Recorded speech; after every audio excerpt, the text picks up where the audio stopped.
지금 이게 무슨 상황인지 설명해봐. 어머니, 그게 아니라요. 친정어머니가 애도 봐주시잖아요. 그래서 생활비로 조금 챙겨드린 거예요. 사돈댁은 300씩 주고 너네는 내 카드 쓰고 있었냐? 저 명품 가방도 생활비로 산 거야? 시댁에서 집도 사주고 용돈도 주니까 당연한 줄 알지? 시댁을 아주 호구로 알아. 어머님, 이제 다시는 안 그럴게요. 한 번만 용서해주세요. 너희한테 주는 지원 전부 다 끊을 테니 알아서 살아봐. 엄마, 너무하세요. 엄마는 손주도 안 보고 사실 거예요? 허? 지금까지 손주 얼굴 한번 보여달라고 사정사정해도 안 보여줬잖아. 이제 나도 손주 안 보면 그만이야. 엄마, 너는 조용히 해. 내 마누라하고 장모가 엄마를 ATM기 취급할 때 넌 뭐 했어? 그리고 이 아파트도 내가 사준 거니? 비워줬으면 좋겠구나. 안녕하세요. 오늘의 사연 주인공은 올해 66세가 되신 김옥자 할머니입니다. 김씨 할머니는 어린 시절 정말 지독한 가난 속에서 살아오셨습니다. 끼니를 해결하기조차 어려운 날들이 많았고, 가족 모두가 하루하루를 버텨내는 것만으로도 힘든 시절이었습니다. 보리밥에 된장국 한 그릇도 귀하던 그 시절 김씨는 늘 배고픔과 싸워야 했죠. 텅 빈 배를 부여잡고 화장실에 앉아있던 그 시간들이 지금도 생생하다고 하십니다. 그래서 그런지 지금도 학교 앞을 지나면 마음이 먹먹해지곤 하셨죠. 그러나 지금은 남부럽지 않은 풍족한 삶을 살고 계십니다. 이런 변화는 하루아침에 일어난 것이 아니었죠. 김 씨의 아버지는 어려운 상황 속에서도 부동산 투자에 관심을 두고 무리해서라도 땅을 사셨습니다. 당시 가족의 형편으로는 이해하기 어려운 결정이었습니다. 김 씨의 어머니는 아버지의 행동을 전혀 이해하지 못하며 매번 원망을 쏟아냈습니다. 그 돈으로 쌀이나 사오라니까. 무슨 땅은 왜 산다고 그래요? 지금 우리 사정 뻔히 몰라요? 어머니는 분통을 터뜨리곤 했습니다. 아버지가 사둔 땅은 바로 지금의 분당 지역이었습니다. 당시만 해도 분당은 완전히 개발되지 않은 시골 땅이었기 때문에 주변 사람들은 모두 아버지를 만류했습니다. 그런 시골의 땅을 사서 뭐 하려고? 논이랑 밥뿐인데. 이웃들은 한결같이 그런 말을 했죠. 심지어 어떤 이웃집 아저씨는 아버지를 보고 정신이 어떻게 된 거 아니냐 며 비웃기도 했습니다. 하지만 아버지는 고집을 꺾지 않았습니다. 그렇게 힘든 시절을 버텨낸 끝에 기적 같은 일이 일어났습니다. 분당 신도시 개발 계획이 발표된 것입니다. 시간이 흘러 세월이 지나고 분당 지역은 급격한 개발과 함께 땅값은 폭등했고, 김 씨의 아버지는 그 땅을 높은 가격에 팔게 되었습니다. 그 결과 김 씨 할머니의 집안은 오랜 가난의 굴레에서 벗어나게 되었죠. 그 순간은 김 씨 할머니의 삶에서 가장 극적인 변화의 순간이었습니다. 그렇게 얻게 된 재산으로 김 씨는 결혼 후 하나뿐인 아들 준호를 키우는 데 썼습니다. 김 씨는 어린 시절의 서름과 결핍을 누구보다 잘 알고 있었습니다. 그래서 자신의 아들만큼은 그런 가난을 겪지 않도록 최선을 다했습니다.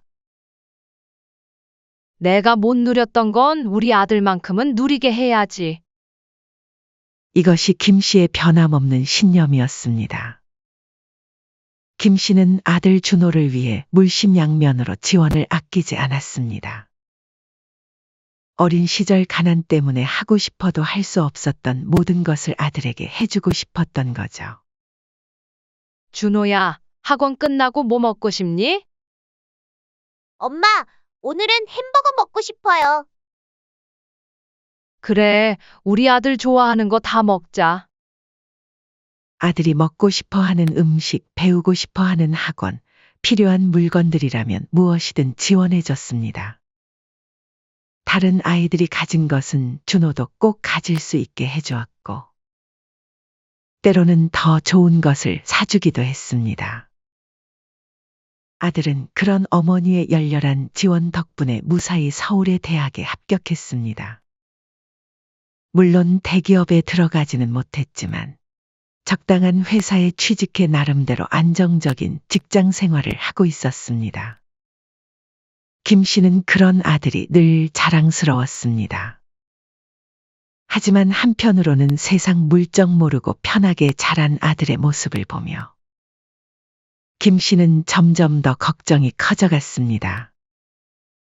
준호야, 이제 취직했으니까 슬슬 독립해야지. 엄마, 제 월급으로는 생활하기도 빠듯해요. 조금만 도와주세요. 직장에 들어간 후에도 아들은 여전히 김 씨에게 의존했습니다. 아들이 한 번도 가난이라는 걸 겪어본 적이 없으니 혹시라도 세상의 어려움이나 돈의 소중함을 모르는 건 아닐까? 김 씨는 밤마다 그런 생각에 잠을 설쳤습니다. 아들이 당연함 속에서 자라난 탓에 자신이 가진 것의 가치를 모르고 모든 걸 부모에게 의지한 채 자신의 삶을 꾸려갈 줄 모르는 사람이 될까 염려가 되었습니다. 아들이 지금까지는 큰 문제는 없이 자라주었지만 앞으로는 어떨지 알 수 없었기 때문이죠. 내가 아들을 잘못 키웠나? 너무 해달라는 대로 다 해준 게 오히려 독이었을지도. 라며 김 씨는 생각이 들었지만 이미 지난 일을 되돌리기엔 늦었죠. 그러던 어느 날 아들이 갑자기 김 씨에게 약혼 소식을 전했습니다. 평소 여자친구 얘기 한 번 꺼내지 않던 아들이었기에 더욱 놀라웠죠. 엄마, 저 결혼하려고요. 그래서 말인데, 제 여자친구 한번 만나보시는 거 어떠세요? 아들은 어색한 듯 머리를 극적이며 말했습니다. 김 씨는 순간 놀라면서도 반가운 마음이 들었습니다. 어머, 정말? 갑자기 그런 이야기를 하니 깜짝 놀랐네. 그 친구가 어떤 사람인지 나도 궁금하구나. 엄마도 보시면 마음에 드실 거예요. 예쁘고, 며칠 후 아들이 여자친구를 집으로 데려왔습니다. 그녀의 이름은 현주였고 승무원으로 일하고 있었죠. 현주는 키가 크고 늘씬하며 첫인상부터 눈에 띄는 외모를 가진 예쁜 아가씨였습니다. 안녕하세요, 어머님. 저는 현주라고 합니다. 현주는 상냥한 미소를 지으며 정중하게 인사를 했습니다. 김 씨는 그녀를 보며 생각했습니다. 참 예쁘고 단정해 보이네. 아들이 왜 반했는지 알겠어. 하지만 김 씨는 현주와 대화를 나누면서 어딘가 모르게 쎄한 느낌이 들기 시작했습니다. 그녀의 옷차림과 태도에서 은근히 사치스러운 분위기가 느껴졌습니다. 명품 베개 비싼 주얼리까지 승무원 월급으로 감당하기 힘들어 보이는 것들이었죠. 식사가 끝난 후 자연스럽게 결혼에 대한 이야기가 나왔습니다. 현주는 갑자기 진지한 표정을 지으며 말했습니다. 사실 결혼하면 일을 그만두고 싶어요. 저는 결혼 후에는 전업주부로 살고 싶거든요. 김 씨는 그 말을 듣고 크게 문제 삼지 않았습니다. 그래, 며느리가 가정을 돌보는 것도 나쁜 선택은 아니지. 그녀는 그렇게 생각하며 이해했습니다. 하지만 현주의 다음 말에 김 씨는 당황할 수밖에 없었습니다. 그리고 한 가지 더 말씀드리고 싶은 게 있어요. 현주는 말을 이었습니다. 결혼 후에는 경제권을 전적으로 제가 가져야 해요. 남편이 용돈을 받아서 생활하고 껌 하나를 사더라도 제 허락을 받았으면 해요. 김 씨는 순간 당황하며 물었습니다. 그게 꼭 필요한 일이니? 서로 의논해가며 살면 되지 않을까? 현주는 당연하다는 듯 대답했습니다. 요즘은 다들 이렇게 산다고 해요. 재정을 안정적으로 관리하려면 아내가 경제권을 가져야 한다고 생각해요. 제 친구들도 다 그렇게 살고 있고요. 그리고 한 가지 더 말씀드려야 할 게 있는데, 저희 친정에서는 결혼 비용이나 신혼집 마련을 도와줄 형편이 안 돼요. 그래서 결혼 비용과 집은 시댁에서 다 지원해 주셨으면 해요. 그 말을 듣는 순간 김 씨는 속이 답답해졌습니다. 첫 만남부터 이렇게 당연하다는 듯 요구하는 현주의 태도가 도무지 이해되지 않았습니다. 그녀는 무언가 더 말하려다 참고 이후 아들을 따로 불렀습니다. 준호야, 김 씨는 조심스럽게 며느리 될 사람의 태도와 요구가 부담스럽다는 이야기를 했습니다. 네, 엄마. 현주 어때요? 제가 말했죠? 정말 예쁘고 좋은 사람이라고. 내가 보기엔 이 결혼 다시 한번 생각해보는 게 어떻겠니? 아들은 깜짝 놀라며 물었습니다. 왜요? 현주가 뭐가 어때서요? 엄마, 현주처럼 예쁜 애가 어디 있어요? 게다가 스튜어디스예요. 준호야, 결혼은 겉모습만 보고 하는 게 아니야. 둘이 살면서 경제적인 문제도 있고, 엄마, 저 이 나이 되도록 여자친구 한 번 제대로 못 사귀었잖아요. 현주 아니면 저는 절대 결혼 안 하고 혼자 늙어 죽을 거예요. 제발 허락해 주세요. 아이고, 두야. 하나뿐인 아들이 막무가내로 현주가 아니면 결혼 안 하겠다고 고집을 부리고 심지어는 식사까지 거부하자. 결국 김 씨는 아들의 결혼을 허락할 수밖에 없었습니다. 며느리의 요구대로 호화로운 결혼식을 준비했고 김 씨는 아들의 회사 근처에 신축 아파트까지 마련해 주었죠. 김 씨는 이 모든 것을 하면서도 마음속에 찜찜한 기분을 지울 수 없었습니다. 아들과 며느리가 이걸 정말 고맙게 생각하긴 할까? 그러나 김 씨의 걱정은 얼마 지나지 않아 현실이 되었습니다. 아들과 며느리는 이 모든 지원을 고마워하기는커녕 마치 당연한 것처럼 여겼습니다. 김 씨가 신혼집을 방문했을 때도 며느리는 간단한 차 한 잔도 대접하지 않았습니다. 대화조차 짧고 형식적이었죠. 어머님, 오늘은 제가 좀 피곤해서요. 다음에 다시 오세요. 결혼 후 며느리는 완전히 다른 사람이 되었습니다. 명절이든 생일이든 시댁에 연락 한 통 없었고 방문도 하지 않았습니다. 김 씨가 먼저 연락을 하면 항상 귀찮다는 듯한 태도로 받았죠. 어머니, 지금 바빠요. 나중에 다시 전화할게요.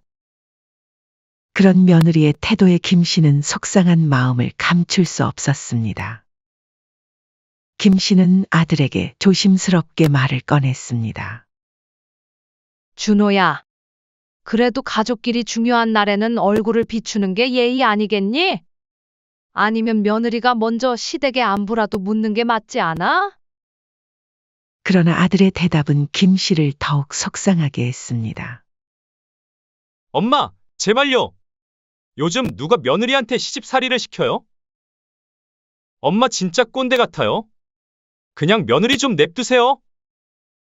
그 말에 김 씨는 더 이상 아무 말도 하지 못했습니다. 아들과 며느리의 태도의 실망은 점점 깊어만 갔습니다. 며느리가 불편해하니 김 씨는 더 이상 며느리와 만남을 가지지 않았습니다. 연락도 하지 않은 채 남처럼 지냈죠. 명절이나 집안 행사가 있어도 며느리를 부르지 않고 아들만 따로 불러 식사를 함께 했습니다. 그렇게 지내는 것도 나쁘지 않았습니다. 오히려 속 편하기도 했습니다. 며느리의 눈치를 보지 않아도 되니까요. 하지만 그것도 잠시였습니다. 어느 날 며느리에게서 갑작스러운 연락이 왔습니다. 무슨 일이지? 김 씨는 의아해하며 전화를 받았습니다. 며느리의 밝은 목소리가 들려왔습니다. 어머니, 저 임신했어요. 정말이냐? 잘 됐다. 축하한다. 김 씨는 진심으로 축하하며 기뻐했습니다. 그러나 기쁨도 잠시, 며느리는 금세 투정 섞인 목소리로 말을 이었습니다. 손주도 생겼는데 혹시 뭐 해주실 거 없으세요? 요즘 임산부 영양제도 비싸고. 그 말을 듣는 순간 김 씨는 당황했습니다. 평소에는 연락 한 번 없다가 필요할 때만 연락해 오는 며느리가 괘씸했죠. 하지만 임신한 며느리에게 스트레스를 주고 싶지는 않았습니다. 그래. 임신했으니 조심해야지. 앞으로 아이 키울 준비 잘하거라. 김 씨는 마음을 다잡고 짧게 대답했습니다. 10달이 지나 며느리는 건강한 남자아이를 출산했습니다. 김 씨는 첫 손주를 볼 생각에 가슴이 벅차올랐습니다. 얼른 새 식구를 환영해주고 싶은 마음이 굴뚝 같았습니다. 준호야, 손주 보러 집에 가도 되니? 내가 미역국이랑 삼계탕도 준비했어.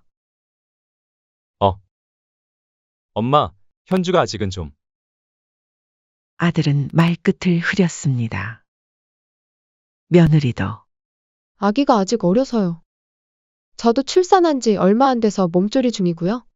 다음에 오세요, 어머니. 라는 이유로 손주를 보여주지 않았습니다. 그래. 산후조리는 필요 없니? 도와줄까? 제 몸은 친정어머니가 돌봐주시니 안 오셔도 돼요. 대신 영양제나 용돈이면 충분해요, 어머님. 알았다. 그렇게 한 달이 지나고 2달이 지나고 계속 이런저런 핑계뿐이었습니다. 1년이 다 되어가도록 손주 얼굴을 한번 제대로 보지 못한 김 씨는 더는 참을 수 없었습니다. 김 씨는 단단히 마음을 먹었습니다. 현주야, 이번 주에 갈 테니 준비해라. 더는 핑계 듣고 싶지 않다. 김 씨는 직접 아들 집을 찾아갔습니다. 현관문을 열자 오랜만에 본 며느리는 여전히 불만스러운 표정이었습니다. 어머님, 갑자기 오시면 어떡해요? 아무리 아들집이라도 이건 아니죠? 며느리는 귀찮다는 듯 투덜거렸습니다. 손주 좀 보러 왔다. 아무리 그래도 1년이 넘게 안 보여주는 건 심하지 않니? 김 씨가 따지듯 물었습니다. 아, 지금 잠들었어요. 그래. 자는 우리 손주 얼굴이라도 보고 갈게. 김 씨는 단호하게 말했습니다. 며느리는 마지못해 안방으로 김 씨를 안내했습니다. 어머, 우리 강아지. 아들이랑 똑 닮았네. 김 씨는 자는 손주의 얼굴을 보며 눈시울이 붉어졌습니다. 그때였습니다. 며느리가 갑자기 말을 꺼냈습니다. 어머니. 사실 드릴 말씀이 있어서요. 며느리는 갑자기 목소리가 애교 있게 바뀌었습니다. 아직 신생아라 용품이랑 분유값이 만만치 않더라고요. 병원비도 비싸고요. 남편 월급으로는 턱없이 부족해서. 김 씨는 한숨을 쉬며 말했습니다. 또 얼마나 필요한데? 며느리의 눈이 반짝였습니다. 매달 100에서 200만 원 정도면 좋을 것 같아요. 뭐라고? 준호 월급이 얼마인데? 남편이 300만 원 조금 덜 받는데 그걸로는 아기 키우기가 너무 빠듯해요. 며느리는 당연하다는 듯이 말했습니다. 친정은 왜 안 도와주시고? 김 씨가 물었습니다. 며느리는 순간 당황한 기색을 보이더니 이내 대답했습니다. 아, 친정은 지금 형편이 안 좋아서요. 대신 친정엄마가 애를 봐주시기로 했어요. 매달은 아니고 몇 달만 부탁드려요. 어머님, 김 씨는 마음이 복잡했습니다. 막상 손주 얼굴을 보니 도와주고 싶었지만 며느리의 태도가 영 마음에 들지 않았죠. 잠시 고민하다가 지갑에서 카드를 꺼냈습니다. 현금은 못 주겠다. 이 카드로 정말 필요하고 급한 것만 사고 돌려주렴 알겠지? 사치품 같은 건 안 돼. 네요, 어머님. 정말 감사합니다. 며느리는 환하게 웃으며 카드를 받아들었습니다. 처음 몇 달은 별 문제가 없었습니다. 그리고 김 씨의 남편도 최근에 몸이 안 좋아지는 바람에 김 씨는 미처 카드에 대해 잠시 신경을 쓰지 못하셨죠. 그러다 몇 달 전부터 수상한 사용 내역을 발견했습니다. 이게 뭐지? 김 씨는 카드 명세서를 보며 깜짝 놀랐습니다. 100만 원, 200만 원으로 늘더니 심지어 이번 달엔 300만 원이 넘는 결제 내역이 있었던 것이었죠. 준호야? 이거 어떻게 된 거니? 김 씨가 아들에게 전화했습니다. 아, 그게 엄마. 현주가 애기 용품 사는데 좀 비싼 걸로 샀나 봐요. 애기 물건이 300만 원이나 한다고. 도대체 뭘 산 거야? 그게 저도 자세히는 모르겠어요. 현주가 필요하다고 해서. 김 씨는 이번만큼은 넘어가기로 했습니다. 하지만 카드는 돌려받기로 했죠. 이번만 봐준다. 하지만 카드는 당장 내놔. 그날 저녁 카드를 돌려받으러 아들 집에 가는 길에 김 씨는 근처 마트에 들렀습니다. 장을 보고 있는데 낯익은 얼굴이 보였습니다. 아이고, 사돈. 여기서 다 만나네요. 안사돈이 고개를 돌렸습니다. 그런데 순간 사돈의 팔에 걸린 명품 가방이 눈에 들어온 것입니다. 어머, 가방이 참 예쁘네요. 새로 사신 거예요? 김 씨가 물었습니다. 사돈은 순간 당황한 기색이 역력했습니다. 아, 이거요. 그냥 사게 산 거예요. 하지만 김 씨는 그 가방을 알아봤습니다. 고가의 명품이었죠. 김 씨는 사돈의 행동을 유심히 지켜보았습니다. 사돈이 계산대에서 결제 후 카드를 받았을 때 김 씨의 심장이 멈추는 것 같았습니다. 혹시 방금 제 카드로 결제하신 거예요? 사돈은 깜짝 놀라 카드를 황급히 감추려 했지만 이미 늦었습니다. 김 씨의 카드였습니다. 이게 어떻게 된 일이에요? 아, 그게. 사돈은 얼굴이 하얗게 질렸습니다. 김 씨는 그 자리에서 바로 카드사에 전화를 걸었습니다. 확인된 최근 카드 내역은 가히 충격적이었습니다. 롯데백화점 명품관 320만 원, 압구정 피부과 120만 원, 일식당 75만 원. 이게 이 카드로 쓴 게 맞나요? 네, 맞습니다. 모두 정상 승인된 거래입니다. 며느리가 손주의 육아용품을 위해 썼다는 말은 모두 새빨간 거짓말이었던 것입니다. 백화점 명품관에서의 쇼핑, 강남 피부과 시술비, 심지어 사돈의 계모임 식사비를 대신 계산하기까지. 시댁의 돈을 친정의 사치와 생활비로 빼돌리고 있었다는 사실을 알게 되었습니다. 이럴 수가. 김 씨는 참을 수 없는 분노가 치밀어 올랐습니다. 아들의 집으로 간 김 씨는 곧바로 아들 부부와 사돈을 불렀습니다. 저녁이 되자 거실에는 무거운 공기가 감돌았습니다. 아들과 며느리 그리고 사돈이 고개를 숙인 채 앉아 있었죠. 지금 이게 무슨 상황인지 설명해봐. 왜 안사돈이 내 카드를 쓰는 거니? 사돈, 그게 제가 손주 돌보느라 힘들어서요. 제가 조금 썼습니다. 정말 미안해요. 사돈은 변명하려 했습니다. 며느리 역시 당황하며 변명했습니다. 어머니, 그게 아니라요. 친정어머니가 애도 봐주시잖아요. 그래서 생활비로만 쓰신 거예요. 이번 달 카드값이 300만 원이 넘게 나왔어? 이 명품 가방도 생활비로 쓴 거니? 시댁에서 집도 사주고 혼수 사주고 해주는 게 당연한 줄 알지? 시댁을 아주 호구로 알아. 아들은 옆에서 쭈뼛거리며 서 있기만 했습니다. 너는 이걸 다 알고 있었니? 김 씨가 아들에게 물었습니다. 그게 알면서도 못 본 척한 거구나. 김 씨의 목소리에 실망감이 가득했습니다. 어머님, 이제 다시는 안 그럴게요. 한 번만 용서해 주세요. 며느리가 울먹이며 말했습니다.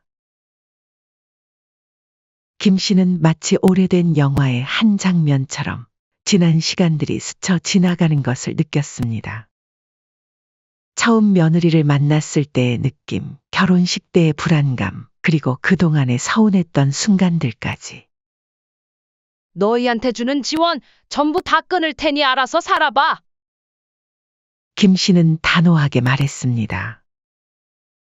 그러자 아들은 깜짝 놀라며 말했습니다. 엄마, 너무하세요. 엄마는 손주 안 보고 사셔도 돼요? 허? 손주를 핑계로 날 협박하려고드니? 지금까지 손주 얼굴 한번 보여달라고 사정사정해도 안 보여줬잖아. 이제 나도 손주 안 보면 그만이야.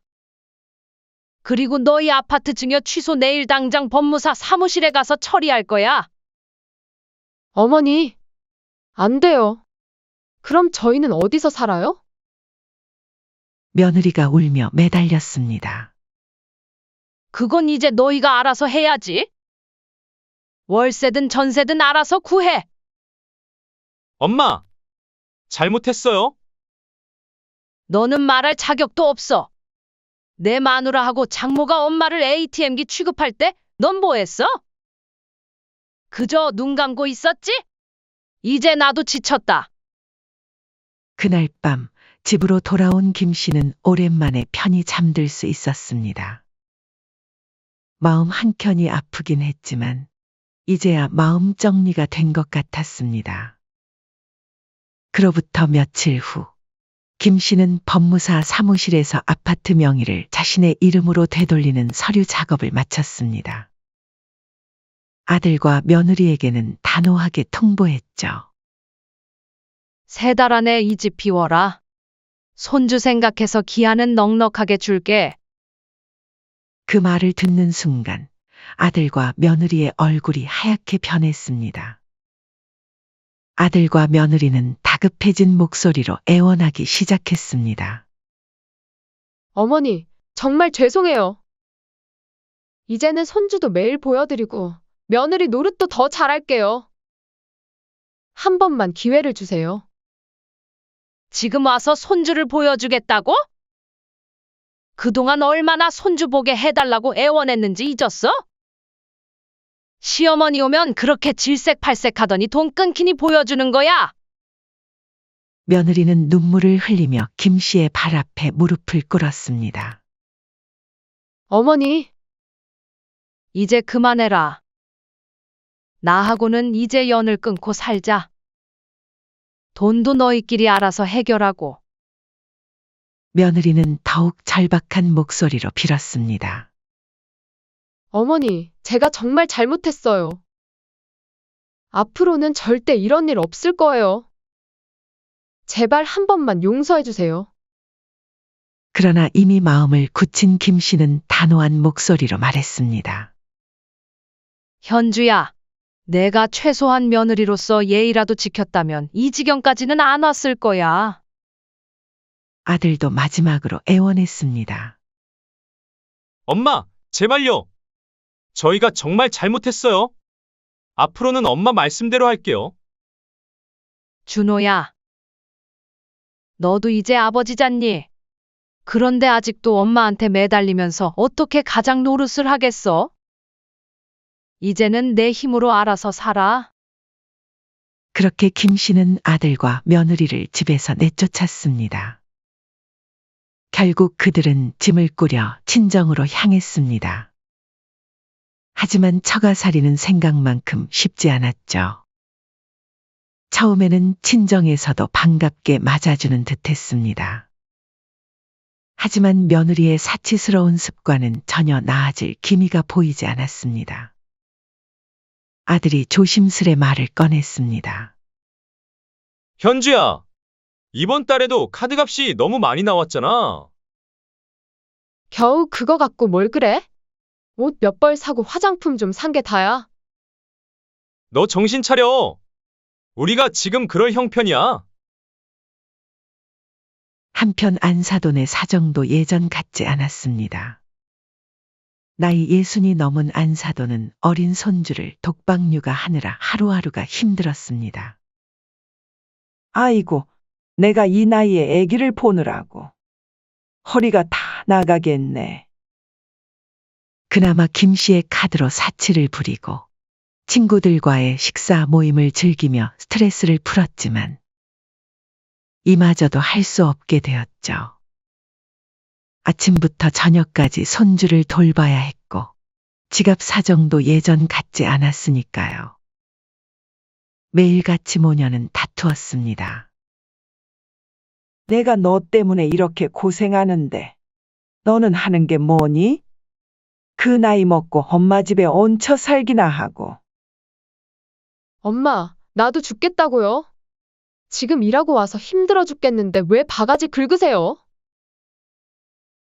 매일 살얼음판 속에서 아들은 그저 눈치밥만 먹으며 지냈습니다.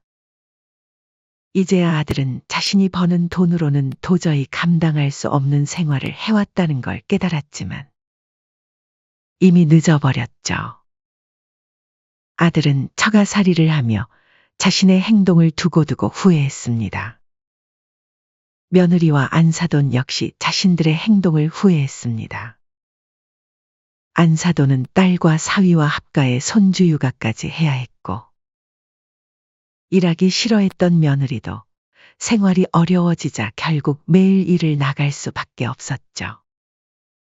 반면 김 씨는 이번 일을 통해 자신의 결정을 후회하지 않았습니다. 가끔 손주 생각이 날 때면 마음이 아프기도 했지만 독하게 마음먹었습니다. 내가 한 선택이 맞았어.